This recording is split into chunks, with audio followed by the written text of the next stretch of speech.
গুটি কয়েক যে ব্যবসায়ীরা ঠিক করে ট্যাক্স ফাইলিং করছে করছে, এই এন্টার চাপটা কিন্তু এসে পড়ছে এনাদের উপর।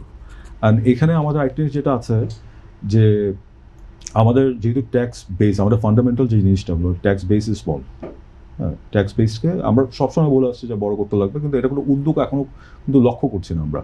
হ্যাঁ, অটোমেশনের দিকে যাবে, এটা শুনছি, কিন্তু অটোমেশনও কিন্তু ওইভাবে এখনও প্রতিফলন ইয়েটা আমরা দেখতে পারিনি।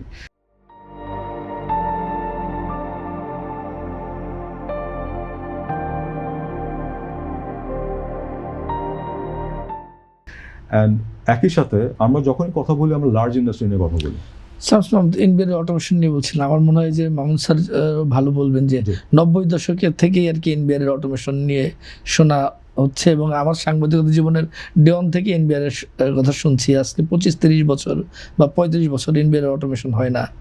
এটার কারণ কি মনে হয় আপনার কাছে? এখানে অনেক কারণ আছে। এখানে মানে একটা জিনিস হলো যে যেমন বাংলাদেশে যখন কেউ অটোমেশনের কথা বলে, এখানে অটোমেশন চিন্তা করা হয় যে কাজটা ধরেন আপনি ওয়েবসাইটে ইনফরমেশন দিলেন, হ্যাঁ, দেওয়ার পরে আপনাকে একটা ওটিপি পাঠাবে।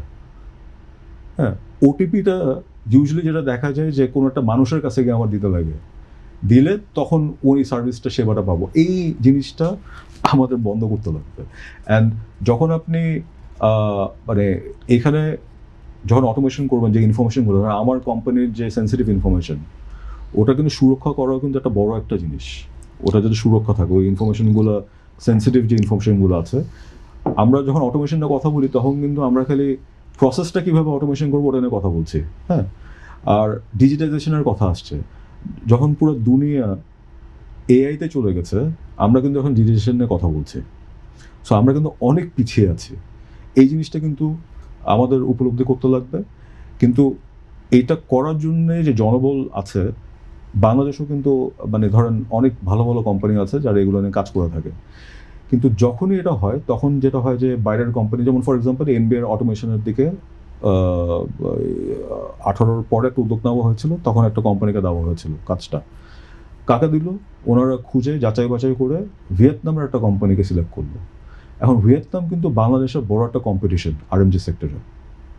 হ্যাঁ, আমার যে sensitive data for my RNG sector, এটা কিন্তু ওই কোম্পানি থ্রু দিয়ে এনিওয়ান ক্যান গেট অ্যাক্সেস, অথবা ভিয়েতনাম নিজেও দেখতে পারে যে কে এরা কোন সেগমেন্টে কীভাবে এক্সপোর্ট করছে, সাপ্লাই চেনে কে কে আছে। It is our sensitive information.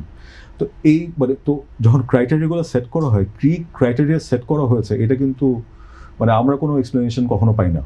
হ্যাঁ, কি জন্য? তোমরা আলটিমেটলি কিন্তু কোম্পানি কাজ করতে পারেনি, ওনারা অর্ধেক পথে কাজ করে ধরেন চলে গেছে। তো এতগুলো টাকা যে নষ্ট হলো, এটারও কিন্তু অ্যাকাউন্টেবিলিটি ছিল না।